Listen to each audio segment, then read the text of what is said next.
So basically, you need to live here long enough to master the art of eating balut without flinching.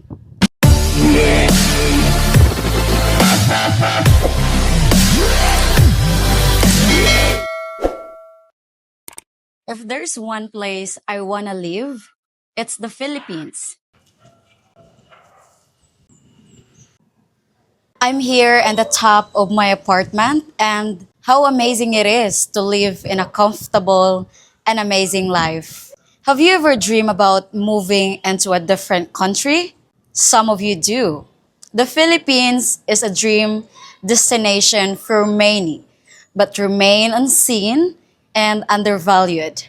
If you're an expat navigating real life situations, whether it's your relationship with a Filipina, real estate ownership, or legal residency, can sometimes feel like solving a puzzle, one that's missing a few pieces. A few weeks ago, I posted a video about living and working here, and I came across some interesting comments.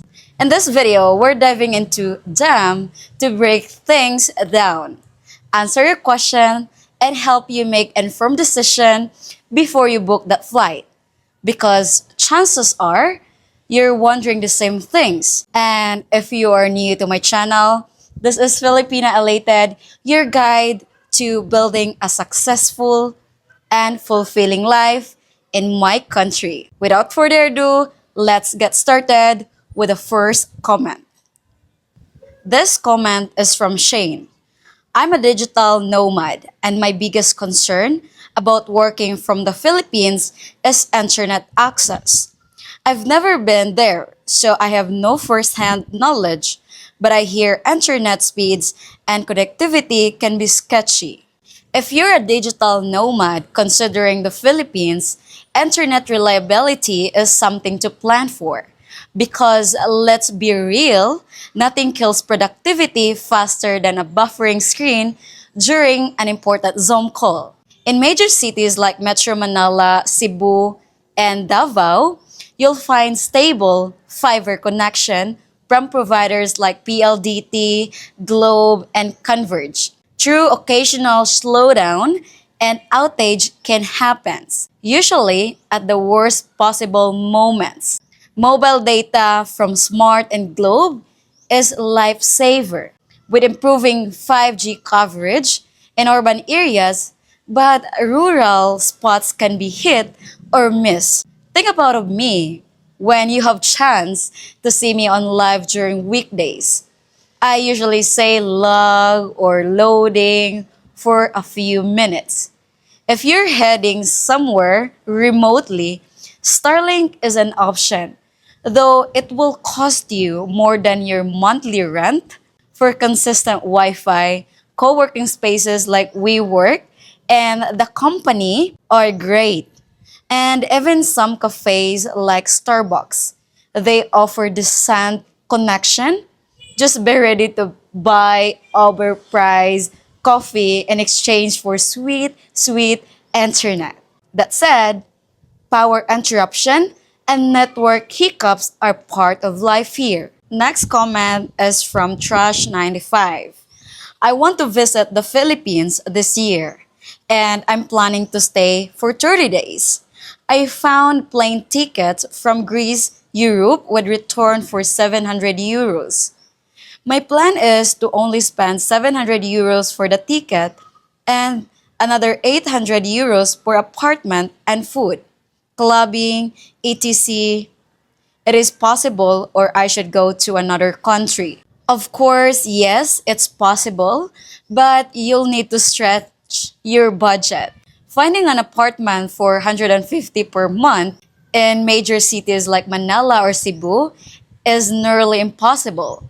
But in smaller towns or provinces, guest houses or shared apartments might be available within that range. Some long-term travelers manage with a basic room in a shared house for around 80 to 150 euro, though luxury won't be part of the deal. You've probably seen my video where I shared my monthly rent in Cebu, $480 per month.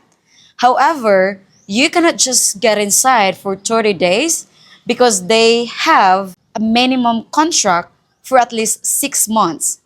Don't worry, because as mentioned, you can look online for a laser price. Next is food. Food is affordable if you eat at the small eateries and street food stalls where meals cost around 1 to 3 euros. Cooking at home will help you too, assuming your budget rental has a kitchen. Transportation is cheap if you stick to jeepneys, tricycles, and buses. But relying on Grab or taxis will quickly drain your funds. Well, as for nightlife, can be expensive as well, with club drinks costing 3 to 5 plus the entrance fees adding up. Last Friday, me and my friend went for a girls' night out in Icon Cebu. We paid a total of $7 for the entrance and a table for $50, which is good because it is consumable. However, budget-friendly options like local beach or simple nights with a cold beer make socializing affordable. Next comment is from Sian. Capsule is gone. So what happens if I own a condo in a building that is right at the maximum level of a foreign ownership? And then one of the Filipino owners sell his condo to a foreigner, pushing the level of foreign ownership over the legal limit. Are my property rights to my condo unit harmed by this transaction? It's a question that comes up, and the answer isn't a simple yes or no. The Philippines, with its stunning beaches, friendly locals, and affordable lifestyle, it is a dream destination for retirees, investors, and adventurers.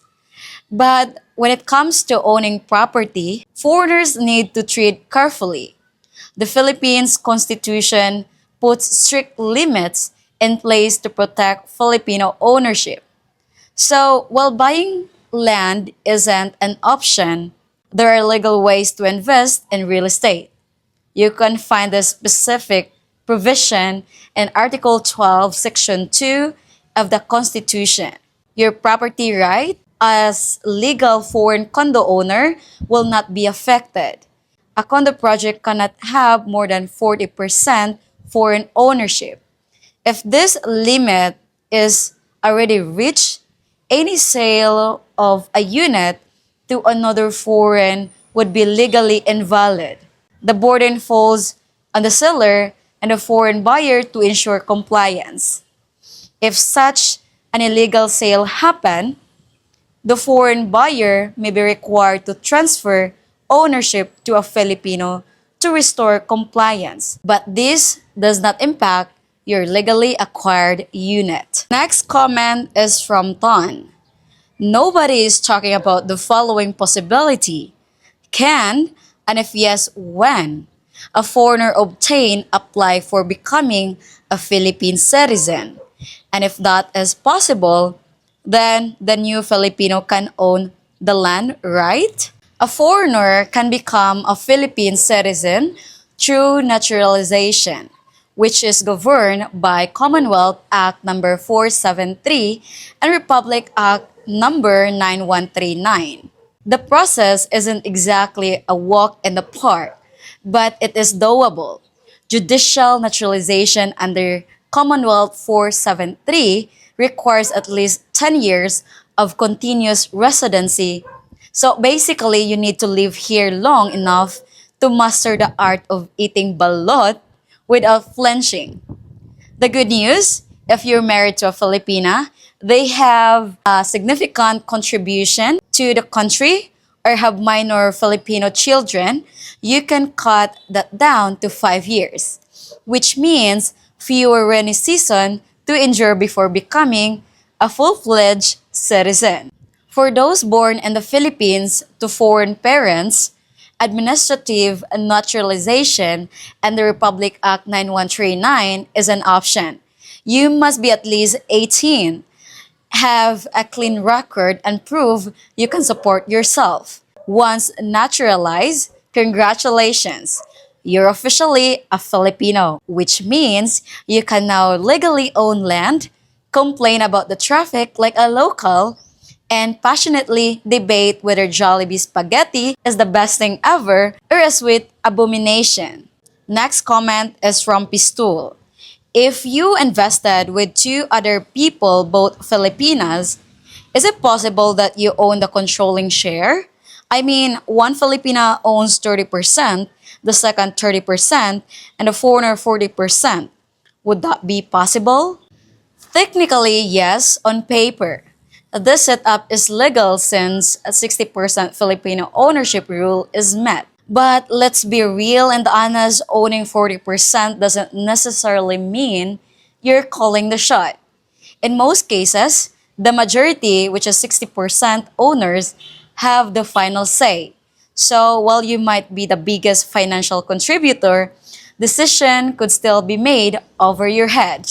Think of it like paying for a 40% of a pizza, but still needing permission before grabbing a slice. Now, if you want real influence, you'll need to secure board seats, voting rights, or management roles. But trade carefully because getting too creative could attract legal trouble. The anti-dummy law, which is the Commonwealth Act number 108 as amended, is there to prevent foreigners from using Filipinos as front to bypass ownership laws.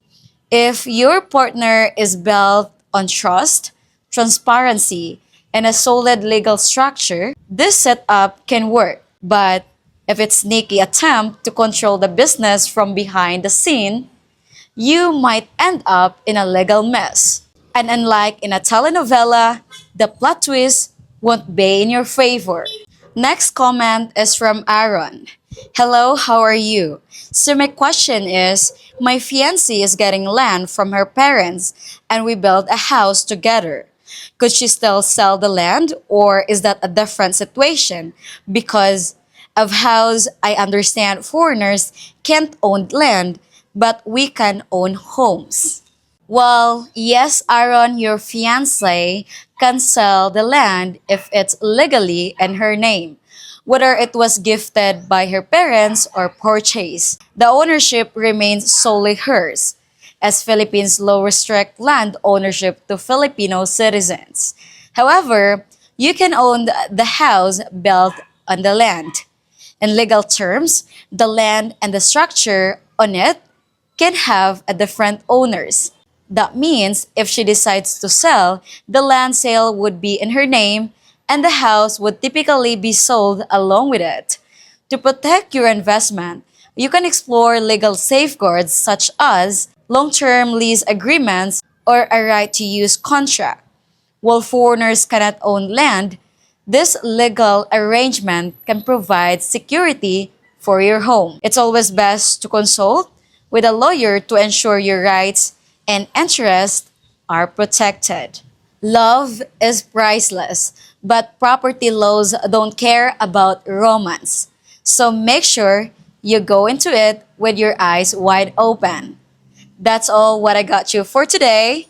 And as usual, I'll be back on Wednesday with another fresh video. If you're new here to my channel, don't forget to like, share, comment, and subscribe, and hit that notification bell to be updated with more videos. Bye-bye!